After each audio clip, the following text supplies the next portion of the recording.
Toujours en direct du CIMI 2021, nous allons cette fois nous attarder sur la charte d'engagement en faveur de la parité et de l'égalité homme-femme lancée par le Cercle des femmes de l'immobilier.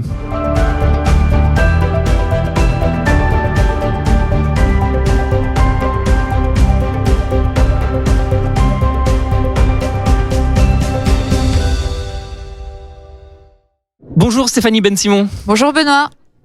Vous êtes Head of Real Estate d'Ardian et présidente du Cercle des femmes de l'immobilier. Pourriez-vous nous en dire plus sur cette fameuse charte lancée à l'occasion du CIMI ?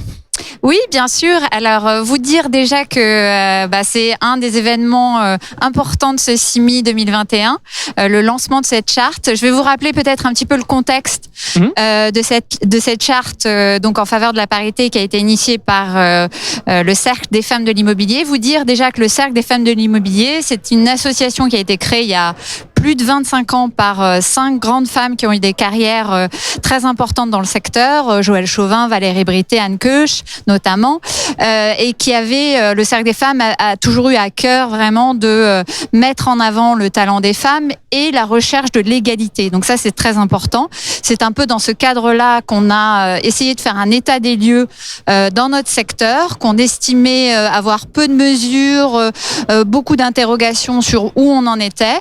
Donc on a interviewé un certain nombre de dirigeants dans le secteur, on a écrit un livre blanc qu'on a fait paraître il y a quelques mois maintenant, enfin 2 mois maintenant, et on va dire dans la continuité de ces travaux et grâce aussi à la collaboration d'un certain nombre d'entreprises du secteur, on a élaboré une charte d'engagement qui est une charte d'égalité et en faveur de la parité comme un moyen et un outil d'améliorer l'égalité entre les femmes et les hommes. Et aujourd'hui, cette charte, elle a vocation à vraiment se diffuser au sein du secteur. Donc on a demain une conférence sur la parité dans lequel on va pouvoir accueillir nos signataires. Ils sont plus de 70 demain déjà. Ils ont tous à cœur d'accélérer justement la recherche d'une meilleure égalité. Et on a aussi des associations du secteur, des fédérations qui s'emparent du sujet et de sorte à ce que ce soit vraiment une œuvre collective et constructive pour vraiment partager les meilleures pratiques. Et je terminerai par les 2 choses qui, à mon sens, sont importantes. Il y aura 10 engagements dans cette charte, dont 4 assez fondamentaux. Je vais en rappeler peut-être 2 qui me tiennent spécialement à cœur. C'est évidemment l'égalité des salaires, parce qu'il y a encore pas mal de travail à faire. Et c'est important d'agir, ou en tout cas pour que les entreprises améliorent davantage l'égalité des salaires entre les hommes et les femmes. Et puis, et autre chose aussi, c'est la promotion des femmes à des postes stratégiques, parce qu'on voit bien que on améliore le vivier de plus en plus, mais le plafond de verre est toujours là. Il y a encore beaucoup de choses à faire dans ce sens. Justement, quels sont selon vous les freins identifiés à une meilleure parité et les leviers d'amélioration ? Les freins, il y en a évidemment énormément. Je pourrais vous faire une liste assez longue de ce qu'on a retenu des interviews et nos observations.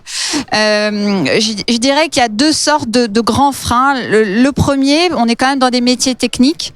Le premier, c'est vraiment les freins à l'entrée, c'est-à-dire au démarrage des jobs, c'est-à-dire qu'il y a quand même des métiers, notamment des métiers techniques d'ingénieurs, où le vivier est très faible. Aujourd'hui, vous avez par exemple parmi les étudiants moins de 30% dans les filières d'ingénieurs, alors que dans les fonctions paramédicales, vous en avez 85%. Donc là, il y a un travail à faire dans le domaine éducatif, auprès des écoles, depuis le plus jeune âge, pour justement avoir des rôles modèles, aller parler de nos métiers.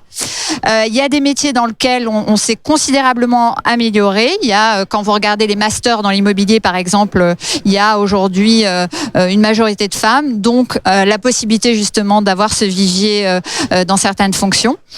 Et je dirais que le deuxième grand frein, c'est l'évolution des femmes une fois qu'elles sont entrées dans les entreprises, surtout à certains moments de carrière.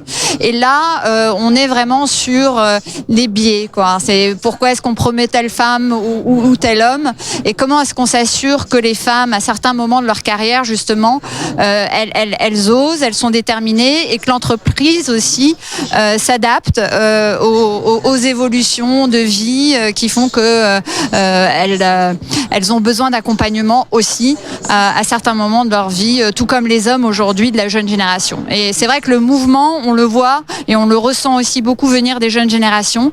Si une entreprise veut attirer les talents, elle va devoir s'adapter au fait que les jeunes, que ce soit les jeunes hommes ou les jeunes femmes, veulent avoir un meilleur équilibre dans leur vie privée et veulent davantage de diversité autour d'eux. On l'a dit, vous êtes Head of Real Estate d'Ardian. En quelques mots, pourriez-vous nous décrire la stratégie du groupe en France ? Oui, bien sûr. Alors, Ardian Real Estate, c'est une société d'investissement, de gestion pour compte de tiers qui fait partie du groupe Ardian, qui est un des leaders dans le private equity. Donc, moi, j'ai en charge l'activité immobilière. Depuis 5 ans maintenant, on a investi plus de 3 milliards en Europe, dans les grandes capitales, avec des stratégies de création de valeur. Donc, aujourd'hui, c'est plus d'une trentaine de personnes qui sont réparties dans différents pays d'Europe continentale. Et donc, nous, nos objectifs, c'est de créer des immeubles, justement, qui s'adaptent aux besoins des utilisateurs d'aujourd'hui. Donc, nous avons, par exemple, en France, investi dans des immeubles d'une certaine taille, comme rue François 1er, l'ex-siège d'Europe 1, ou encore plus récemment, au 106 rue du Temple, où on accueille Ledger comme locataire dans cet immeuble prochainement. Donc, voilà, on est vraiment sur ces thématiques d'obsolescence et de revalorisation, et c'est un peu notre expérience et nos volontés d'investissement. Merci beaucoup Stéphanie Ben-Simon. Merci Benoît. Et à très bientôt sur BITV.